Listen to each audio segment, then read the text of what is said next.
되는 것은 참 아름다운 거지만 결코 변질되면 안 된다, 이런 이야기를 많이 들으시죠. 사실 이 변질이라는 것은 부패를 의미하기 때문에 좋은 것은 아니죠. 근데 이 성경에 보면 신앙적으로 종종 사람들이 변화되는 것이 아니고 점점 변질되어서 부패하는 경우들이 있지 않습니까? 특별히 너무 평안한 세월이 오래 가게 되면, 내가 평안하다고 생각하는 기간들이 길어지면 나도 모르게 내가 영적으로 타락하고 무너져서 결국 내 신앙생활이 변질되는 경우들을 우리가 경험할 때가 있지 않습니까? 오늘 읽어드린 이 성경 본문이 바로 그것을 우리에게 가르치는 것입니다. 원래 이스라엘 백성들이 미스바에서 큰 승리를 이루고 에베네셀이라 그래서 하나님께서 여기까지 우리를 도우셨다 그래서 모든 것이 다 회복되고 하나님의 놀라운 능력과 하나님의 놀라운 역사를 다 체험했죠. 너무 은혜가 충만했단 말이죠. 근데 오늘 읽은 이 성경 본문은 좀 색깔이 다르죠. 왜냐하면 사무엘의 두 아들이 사사가 됐는데 이들이 다스리는 동안에 나라가 무너져가는 모습들을 보게 되는 것이죠. 하나님을 왕으로 섬기는 신본주의가 무너지고 이제는 우리에게도 인간의 왕을 주셔서 그 왕이 우리를 다스리게 하십시오, 이러면서 인본주의로 지금 변질되어져 가는 과정에 있는 것이잖아요. 사랑하는 성도 여러분, 저와 여러분이 오늘 이 말씀을 들으시고 여러분의 삶 가운데도 혹시 신본주의에서 인본주의로 옮겨가는 사람들이 있다면 속히 돌이키셔서 여러분의 죽는 날까지 여러분들의 마음 중심에 하나님이 주인 되시는 신본주의를 잃어버리지 않게 되기를 주님의 이름으로 축복합니다. 오늘 이 성경 본문은 사무엘 시대에 자기의 아들 두 아들이 타락해가지고 그 뇌물을 받고 판결을 굽게 하는 그 가운데에 이 백성들이 이제 더 이상 당신을 믿지 못하겠다, 사무엘에게 와서 당신은 나이가 많아서 늙었고 우리는 이제 왕이 필요하다, 이런 이야기를 하게 되는 거죠. 그래서 사무엘이 하나님께 가서 기도했더니 하나님이 왕을 세우라, 너희들을 버리는 것이 아니고 하나님이 나를 버린 것이다, 이런 안타까운 이야기를 하는 것이죠. 여러분, 이스라엘 백성들이 지금 판단에 오류가 생긴 것입니다. 여러분, 판단의 오류라는 것은 내가 판단한 것이 옳다라고 생각했는데 나중에 보니 이게 잘못된 판단이었다는 거죠. 우리도 신앙생활 할 때 그럴 때 있습니다. 내가 바른 판단을 했다고 생각하는데 나중에 보면 그게 잘못된 판단인 거예요. 그러니까 여러분, 우리에게는 정말 지혜가 필요하고 성령의 계시가 필요해요. 날마다 하나님께 기도하고 영적으로 열리셔서 판단에 오류가 있는 것이 아니라 하나님의 마음을 정확하게 분별하고 주님 오시는 그날까지 하나님이 원하시는 삶을 살아내는 저와 여러분이 되기를 주님의 이름으로 축복합니다. 판단의 오류에 빠지면 위험한 것입니다. 오늘 이 성경 본문에서 우리에게 가르치는 첫 번째 하나님의 메시지는 판단의 오류의 원인은 은혜가 사라지는 것에 있다는 것입니다. 사랑하는 성도 여러분, 오늘 이 성경 본문에 보면 이제 신본주의에서 인본주의로 옮겨가는데 이유가 뭡니까? 은혜가 없는 것입니다. 여러분, 은혜는 하늘로부터 공급되는 것이고 은혜의 거의 대부분은 하나님의 말씀을 통해서 우리에게 부어집니다. 목사의 설교를 은혜롭게 하는 것도 필요하지만 여러분들이 개인적으로 하나님의 말씀 안에서 은혜를 풍성하게 누리면 우리는 절대 판단의 오류에 안 빠지는데, 여러분들이 점점 세상을 살아가면서 하나님의 은혜가 사라지기 시작하면 내 안에 이런 마음들이 일어난다는 것입니다. 은혜가 사라지는 것은 정말 위험한 일입니다. 오늘 이 성경 본문에 보면 사무엘은 나이가 많았습니다. 나이가 많다는 것은 기동력이 떨어진다는 이야기입니다. 젊은 날에는 막 이리저리 쫓아다녀도 하나도 피곤하지 않습니다. 근데 나이가 많아지면요, 조금만 갔다 오고 나면 되게 피곤하지 않습니까? 그러니까 여러분, 이 사무엘이 할 수 있는 일들의 한계가 있는 거잖아요. 돌아다니면서 하나님의 말씀을 선포하고 가르치는 것도 한계가 있는 것이죠.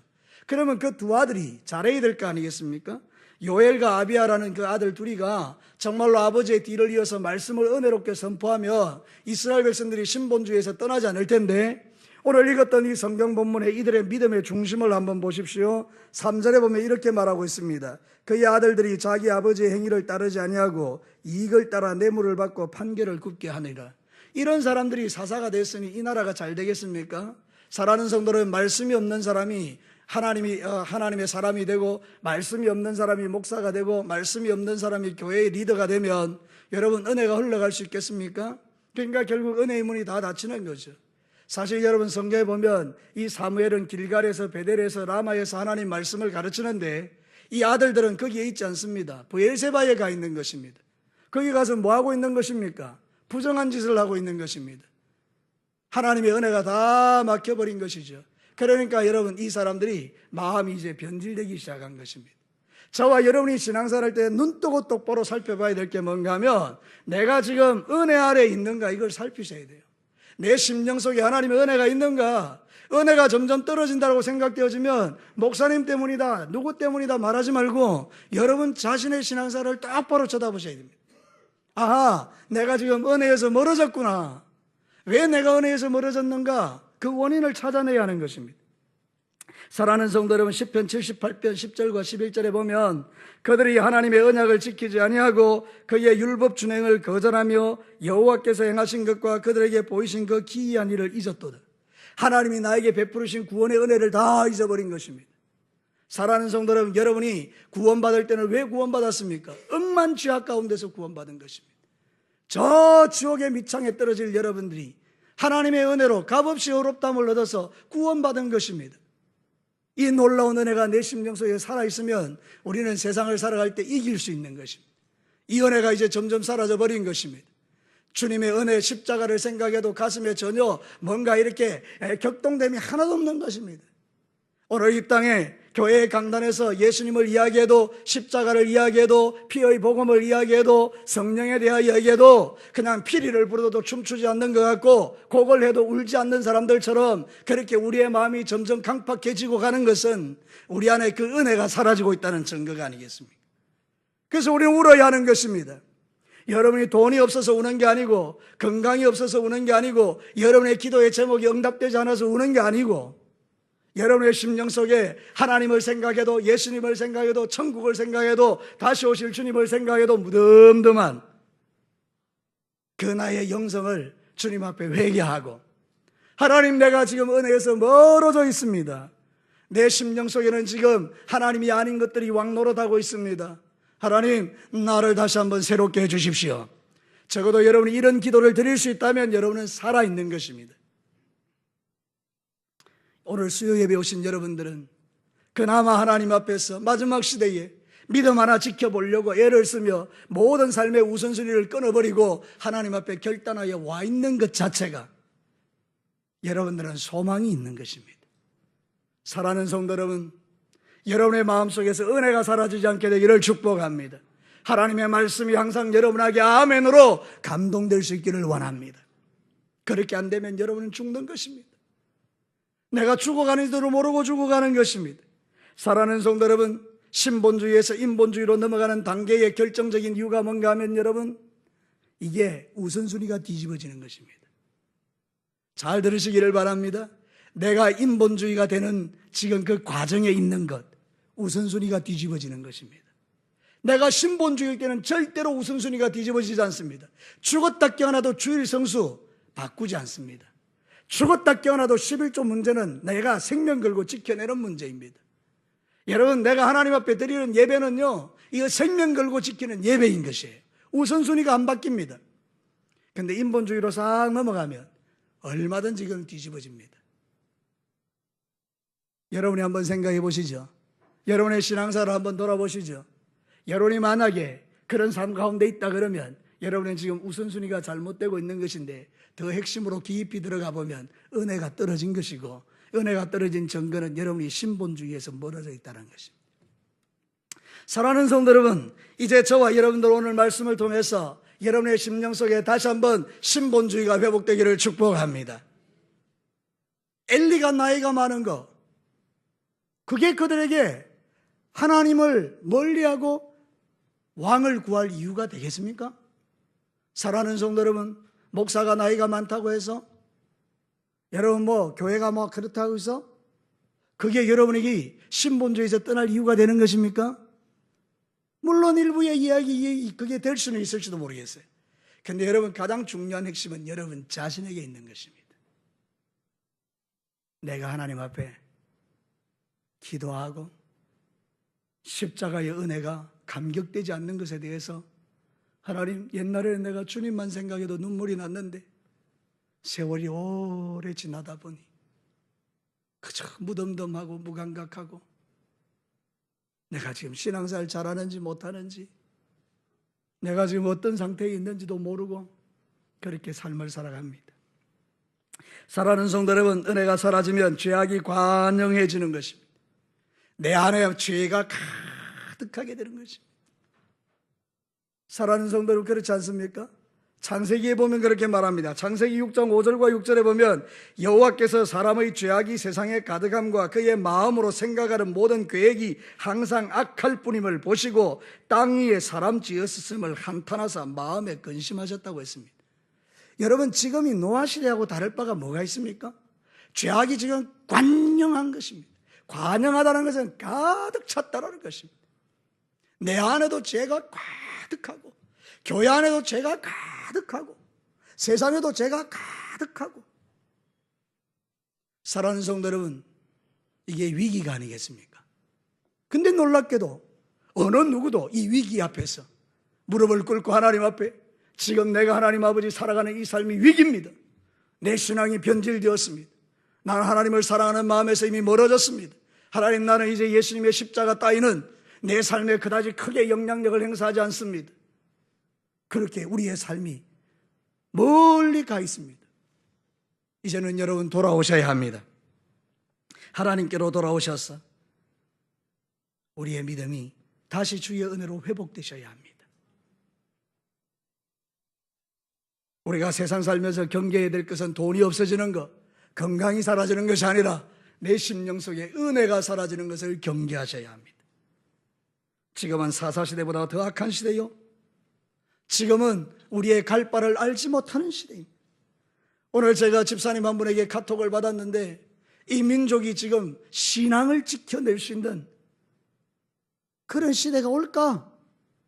두 가지 이유에서 하나는 점점 교회를 향한 핍박이 심해지고 있습니다. 우리도 모르는 사이에 법을 만들어서 계속해서 교회에 이제는 신앙사를 못하도록, 이제는 복음을 전하지 못하도록 서서히 법을 통해서 교회를 핍박하고 있습니다. 또 하나는 이런 세대 속에서 우리 자신이 살고 있는데 전혀 심각성을 못 느끼는 성도들이 너무 많은 것입니다.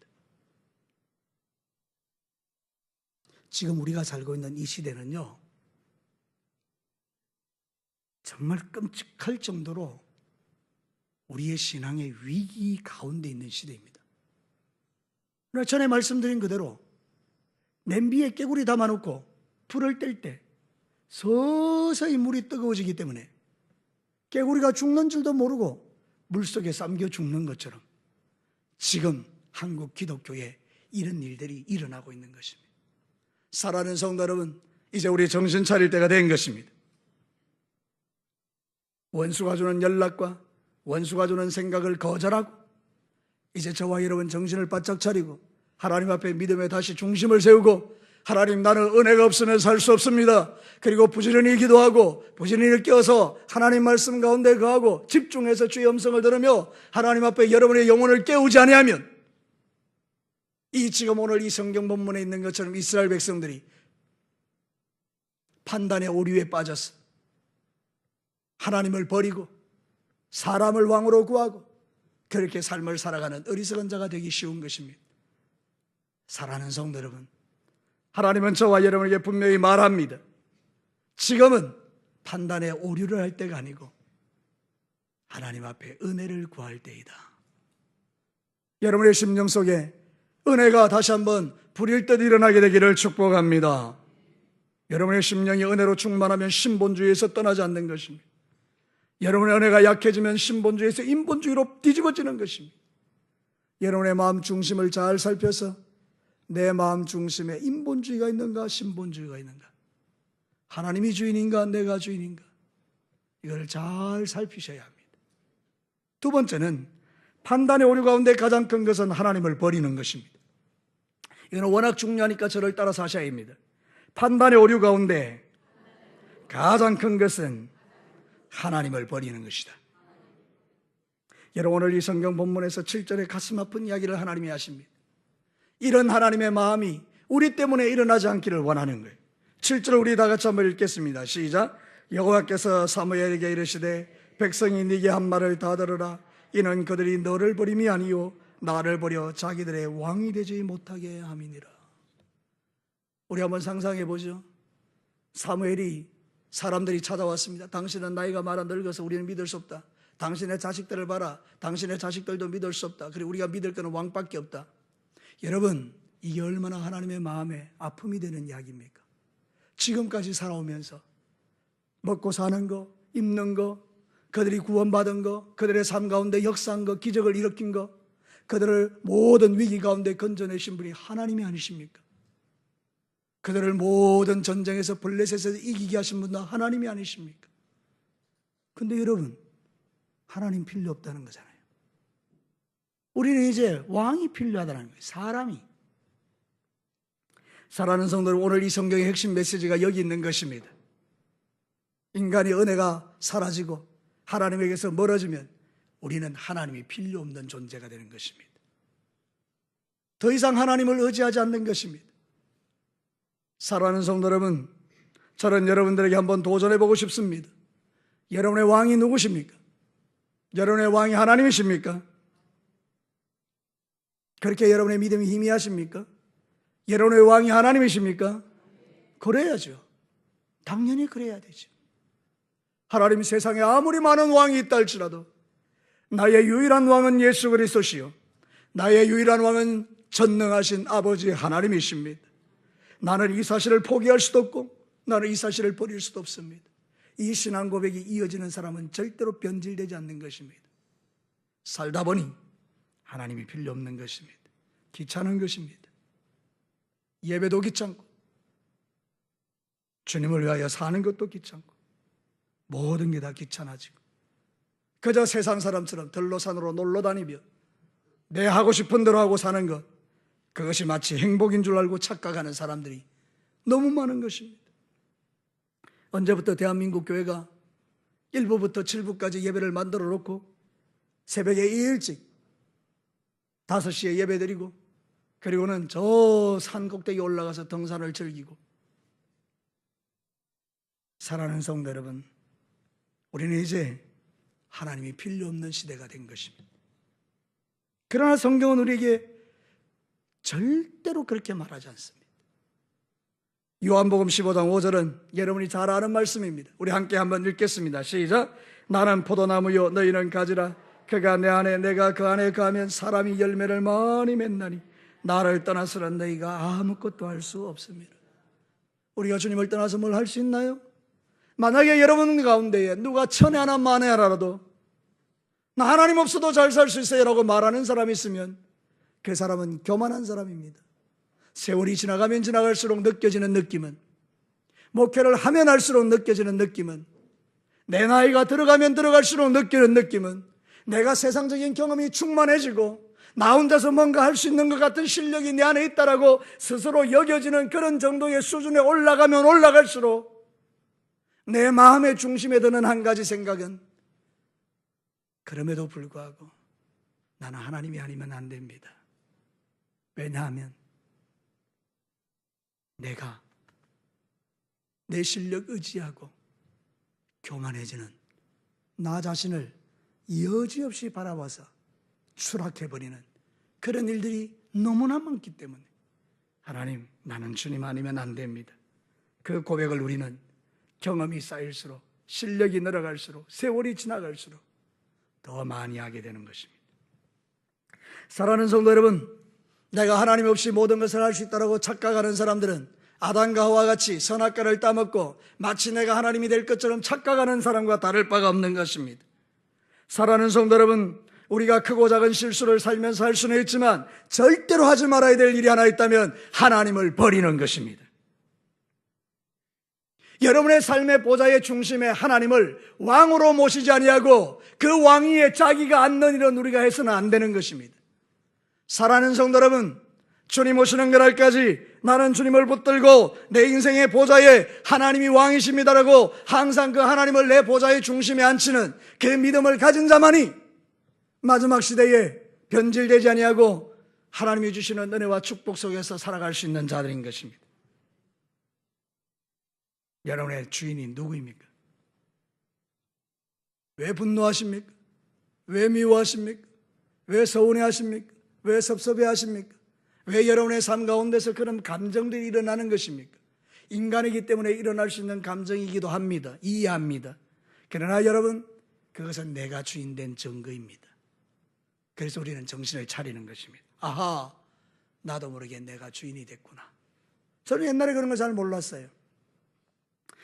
저는 옛날에 목사이지만 나를 기분 나쁘게 하는 사람이 있으면 묵상하고 살았어요. 그리고 참 부끄러운 이야기지만 제가 강단에서 수없이 많이 저주했습니다. 너무나 나를 속상하게 하고 너무나 나의 목회를 힘들게 하기 때문에 이 강단이 아니라 내가 예전에 섬겼던 그 강단에서 주로 드렸던 기도의 제목들은 그런 것이었습니다. 하나님, 저들을 가만두지 마옵소서. 저들을 하나님께서 벌하시고 하나님, 저들을 반드시 하나님께서 채찍질하셔서 내가 주의 종인 것을 알게 하옵소서. 그게 그때는 내 기도가 맞는 줄 알았습니다. 그럴 수 있잖아요, 그렇죠? 근데 세월이 지나서 이제 내가 하나님의 마음을 알기 시작하니까 그게 아닌 거예요. 내 기도가 얼마나 엉터리며 내 기도가 얼마나 하나님 앞에 잘못된 기도이며 내 기도가 얼마나 하나님의 마음을 아프게 하는 기도였던가를 이제는 알겠는 거예요. 그래서 저는 이제는 이렇게 기도하는 것입니다. 하나님, 저분을 축복하십시오. 하나님, 저분을 더 잘되게 하십시오. 하나님, 저분이 살아계신 하나님을 경험하게 하옵소서. 하나님, 저분이 주님을 만나게 하옵소서. 그래서 우리 하나님이 얼마나 좋으신 분인가를 알고 하나님, 저 인생 가운데 완전히 하나님을 경험함으로 인하여 하나님 주시는 영과 육의 축복을 풍성히 누리기를 원합니다. 그랬더니 하나님께서 기뻐하시더라고요. 그 기도를 좋아하시더라고요. 그 기도에 응답하시더라고요. 사랑하는 성도 여러분, 똑같은 기도인데 하나님이 좋아하시는 기도가 무엇인지 분별이 되시죠? 무엇이 바뀐 것입니까? 제 마음의 중심이 바뀐 것입니다. 하나님이 원하는 게 이거구나. 오늘 여러분의 마음의 중심도 변화되기를 축복합니다. 우리는 두 주인이 있을 수 있습니다. 세상에는 두 왕국이 있다는 거예요. 하나는 마귀의 왕국이고 하나는 하나님 나라의 왕국인데, 여러분 로마서 5장 17절에 보면 한 사람의 범죄로 말미암아 사망이 그 한 사람을 통하여 왕노릇하였다. 죄가 세상에 들어오면서 그 죄가 그 사람의 마음에 왕노릇하는 거지만 실제로는 마귀가 그 죄를 붙들고 왕노릇하는 거 아니겠습니까? 그죠? 근데 여러분, 더욱 은혜와 의의 선물을 넘치게 받은 자들, 우리죠. 한 분 예수 그리스도를 통하여 생명 안에서 왕노릇하리로다. 또 다른 왕국이 있어요. 예수님을 왕으로 모시고 사는 나라예요. 여러분, 이 나라는 하나님의 의가 있고 평강이 있고 희락이 있고 기쁨이 있고 죄사함이 있고 용서가 있고, 여러분, 이게 바로 하나님의 나라가 아닙니까? 주님은 우리가 이런 나라를 이루며 살기를 원하시는 거예요. 하나님을 버리지 아니하고 주님의 은혜를 붙들고 하나님, 나는 주님과 더불어 살기를 원합니다. 그렇게 하는 사람의 마음의 중심에는 예수님이 왕이신 거예요. 여러분들은 인생의 왕이 예수님이 되시기를 축복합니다. 판단이 잘못되었으면 지금이라도 돌아서야 하는 것입니다. 내가 잘못 판단했구나. 저도 그랬다는 거예요. 저도 판단이 잘못됐던 거예요. 많은 나의 동력자들이 무너지고 고통받고 괴로워하고 힘들어하고 그런 삶을 살아가도록 하나님께 기도하는 것은 하나님의 마음이 아니었던 것이죠. 사랑하는 성도를, 이제 저와 여러분은 판단의 오류에 빠지지 아니하고 주님을 나의 왕으로 모시고 주님을 절대로 떠나지 아니하며, 하나님, 나는 주님의 은혜 아니면 못 살고 나는 하나님 아니면 안 됩니다. 이 믿음의 고백이 저와 여러분에게 주님 오시는 그날까지 변질되지 않기를 주님의 이름으로 축복합니다. 마지막 세 번째입니다. 여러분, 판단의 오류의 결과는 기대와 전혀 다른 결과를 가져오는 것입니다. 내가 판단 잘못했죠. 나는 이걸 기대했는데 전혀 다른 게 오는 것입니다. 오늘 성경 본문 여러분이 아시는 대로, 이해하는 대로 이스라엘 백성들은 왕을 구했습니다.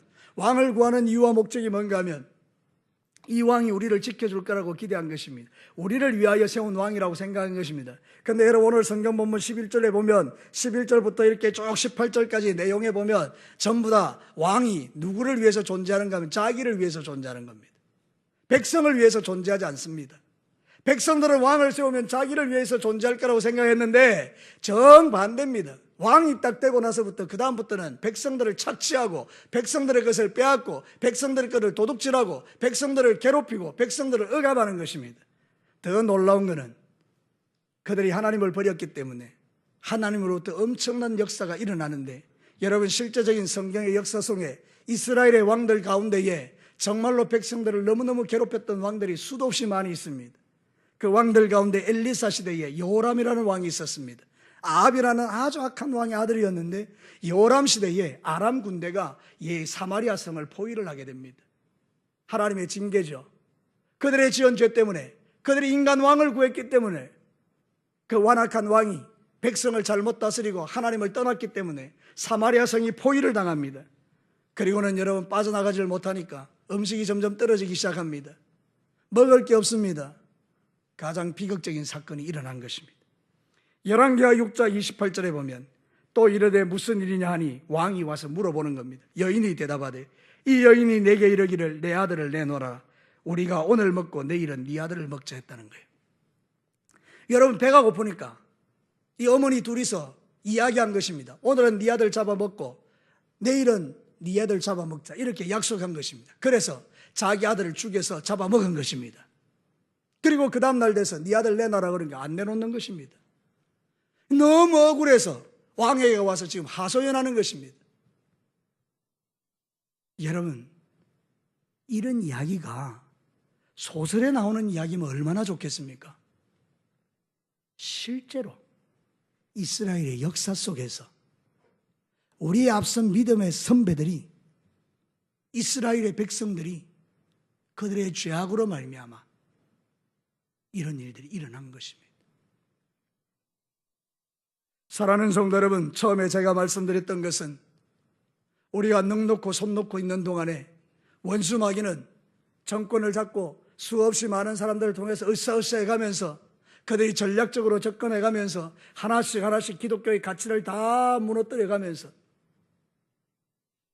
이제는 차별금지법을 넘어서 이제는 모든 것에 대해서 기독교를 전방위로 핍박하고 우리가 예배를 제대로 드릴 수 있는 날이 올는지, 여러분이 생각해 보면 뭐 목사님 그렇게까지 심각하게 하십니까? 라고 말하는 그 자체가 어쩌면 우리의 위기의식이 없는 그런 가운데 기도 제목조차도 없어서 그저 내 한 번 먹고 사는데 바빠가지고 하나님이 지금 어떻게 일하고 계시는지, 이 민족 가운데 이 교회 가운데 어떤 일을 하고 있는지를 깨닫지 못하고 우리도 모르는 사이에 멸망의 길을 걸어가는 어리석은 인생이 될 가능성이 크기에 여러분 지금은 우리가 하나님 앞에 엎드려서 기도하며 하나님 우리의 왕은 사람이 아닙니다. 우리의 왕은 하나님이십니다. 이 민족을 지켜주십시오. 이 민족이 망하지 않게 하여 주십시오. 이 민족 교회를 살려주십시오. 우리는 지금 그 기도를 해야 하는 것입니다. 사랑하는 성도 여러분, 우리는 마지막 시대를 살아가고 있습니다. 마지막 시대에 여러분의 삶의 기준은 하나님의 말씀이 되어야 합니다. 그래서 그 말씀에 기준하여 믿음의 길을 걷지 아니하면 어느 순간 왕이 바뀌어버리고 신본주의가 아닌 인본주의가 가득해서 우리가 판단의 오류 때문에 나는 이걸 기대했지만, 나는 축복을 기대했지만 오히려 재앙이 내게 임하는 이런 일들이 우리에게도 있을 수 있기에 오늘 사랑하는 성도 여러분, 이 말씀은 여러분에게 대단히 중요한 말씀인 것입니다. 지금은 마지막 시대입니다. 우는 사자같이 달려드는 원수 마귀가 주님의 몸된 교회를 무너뜨리고 주의 성도들의 믿음을 무너뜨리기 위하여 여러 모양으로 역사하고 있는 것을 보지 못하면 우리는 어느 사회인가 오늘 이 성경에 나와 있는 이 백성들처럼 우리는 하나님 필요 없어요, 우리에게 왕을 주십시오, 이렇게 기도하는 어리석은 인생들이 되기 쉽기에 오늘 사랑하는 성도 여러분, 이 말씀을 마음판에 깊이 새기고 여러분 이 마지막 시대에 여러분의 왕은 하나님이 되시고 예수님이 되셔서 주님 오시는 그날까지 흔들리지 않는 믿음으로 주님 앞에 승리하며 살아가시기를 주님의 이름으로 축복합니다. 말씀을 마치겠습니다. 우리 판단의 오류에 빠지시면 안 됩니다. 지금 내가 어떻게 삶을 살아가고 있는지를 정신을 차리셔야 됩니다. 지혜와 계시의 영을 구하셔야 합니다. 여러분이 판단의 오류에 빠지는 원인은 간단합니다. 은혜에서 멀어졌기 때문입니다. 내 안에 은혜가 없기 때문입니다. 그래서 여러분은 이제 은혜를 구하셔야 합니다. 하나님, 십자가만 생각해도, 예수님만 생각해도 하나님, 내 마음이 격동될 수 있도록 내게 다시 한번 눈물을 주십시오. 여러분, 하나님을 절대로 버리면 안 됩니다. 아무리 세상이 타락해도 여러분은 주님 오시는 그날까지 노아의 가족들처럼 죄악이 관영한 세상 속에서도 의인으로 주님을 바라보며 믿음의 길을 걸으셔야 합니다. 여러분들이 이런 믿음의 길을 걸어가면 우리가 기대했던 아름다운 일들이 주어지지만 우리가 판단의 오류에 빠지면 내가 기대했던 것하고 전혀 다른 것들이 나타날 수 있기에 지금은 마지막 시대로 하나님 앞에 깨어 기도하면서 하나님 앞에 온전한 믿음의 역사를 이루어가는 귀한 종들이 되시기를 주님의 이름으로 축복합니다. 우리 같이 한번 기도